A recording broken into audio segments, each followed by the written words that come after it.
Breaking news party పదవుల విషయంలో Telugu Desam party కీలక నిర్ణయం తీసుకుంది. ఒక వ్యక్తి ఒక పదవిని 2 సార్లకు మించి చేయడానికి వీలు లేదంటూ సరికొత్త నిబంధన అమల్లోకి తెచ్చింది. ఈ విషయంలో ఆ పార్టీ జాతీయ ప్రధాన కార్యదర్శిగా ఉన్న లోకేష్ అనేక సందర్భాల్లో బహిరంగంగా ప్రకటించారు. ఈ క్రమంలోనే పార్టీ జాతీయ ప్రధాన కార్యదర్శిగా ఉన్న లోకేష్ ఆ పదవికి రాజీనామా చేసి ఎగ్జిక్యూటివ్ ప్రెసిడెంట్ గా బాధ్యతలు స్వీకరించే అవకాశం ఉంది. మండల అధ్యక్షులకు సైతం 3 సార్లకు మించి పదవుల్లో పనిచేయడానికి వీల్లేదంటూ టీడీపీ అధిష్టానం నిబంధన పెట్టింది. ఏ వ్యక్తైనా పార్టీలో 2 సార్లు, గ్రామ మండల స్థాయిలో 3 సార్లకు మించి పదవుల్లో ఉండరాదని పేర్కొంది టీడీపీ అధిష్టానం. అయితే ఏదైనా పదవిలో నిబంధనకు మించి పనిచేస్తే ఆ తర్వాత పోస్టు కన్నా వెళ్ళాలి లేదా కొన్ని రోజుల పదవులకు దూరంగానైనా ఉండాలని అధిష్టానం పేర్కొంది. ఈ విషయంలో మహానాడు వేదికగా కీలక తీర్మానం చేయనుంది తెలుగుదేశం పార్టీ.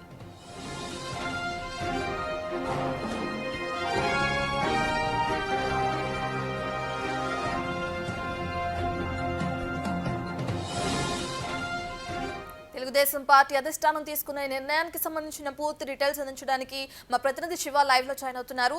రైట్ శివ, ఒక వ్యక్తి ఒక పదవిని 2 సార్లకు మించి చేయడానికి వీల్లేదు అనే సరికొత్త నిబంధనని అమల్లోకి తెచ్చింది ఇప్పుడు టీడీపీ అధిష్టానం. అయితే ఏ విషయంలో అటు జాతీయ కార్యదర్శిగా ఉన్న లోకేషే ఇప్పుడు రిజైన్ చేస్తున్నట్లు కూడా తెలుస్తుంది. ఆయనకి ఎటువంటి పదవి కేటాయించే అవకాశం కనిపిస్తుంది?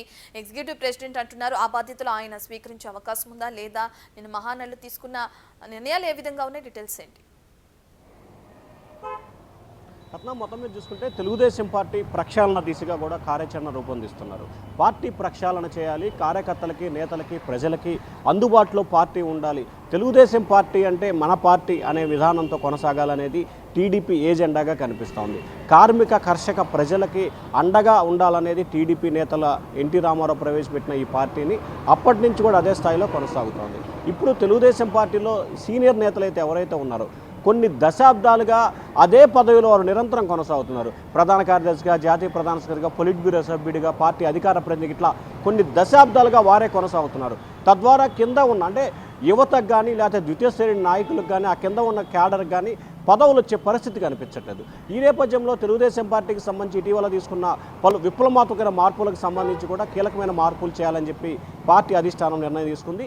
గ్రామ మండల స్థాయికి సంబంధించి అధ్యక్ష పదవి 3 సార్లు కంటే చేస్తే కనుక 3వ తర్వాత విత్తుడు రావాలి, దానికంటే పెద్ద పోస్టుకి వెళ్ళాలి, లేకపోతే కొన్ని రోజులు పార్టీ కార్యక్రమాలకి యాక్టివ్గా ఉంటూనే పదవులకి దూరంగా ఉండాలి. ఇక అలాగే రాష్ట్ర స్థాయి, జిల్లా స్థాయి, నియోజకవర్గ స్థాయికి సంబంధించిన పదవులు మాత్రం 2 సార్లే చేయాలి, 3వ మాత్రం చేయకూడదు. అంతకంటే పెద్ద నెక్స్ట్ పదవికి ప్రమోషన్గా మాత్రమే వెళ్ళాలి, తర్వాత వేరే వారికి అవకాశం ఇవ్వాలనేది టీడీపీ నేతల ఏజెండా కనిపిస్తోంది. దీనికి ఉదాహరణ తెలుగుదేశం పార్టీ జాతీయ ప్రధాన కార్యదర్శి నారా లోకేష్ ఇప్పటికే దాదాపుగా ఆయన 2 సార్లు పైగా 3 సార్లు అంటే 9 సంవత్సరాలుగా ఆ పదవిలో కొనసాగుతున్నారు.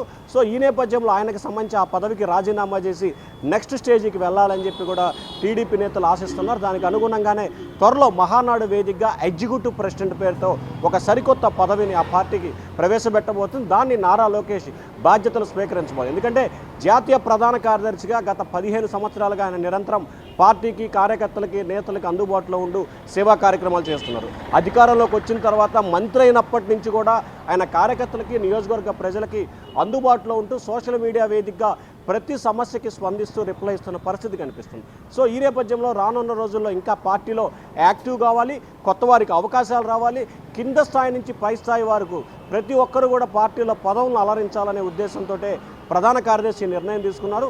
సో త్వరలో జరగబోతున్న మహానాడు వేదికగా ఈ అంశాలకు సంబంధించి తీర్మానాల రూపంలో ప్రవేశపెట్టబోతున్నారు. ఇక నారా లోకేష్కి సంబంధించి ఎగ్జిక్యూటివ్ ప్రెసిడెంట్ బాధ్యత తీసుకునే అవకాశాలు అయితే స్పష్టంగా కనిపిస్తూ ఉన్నాయి. రత్న, రైట్, థ్యాంక్ యూ శివ.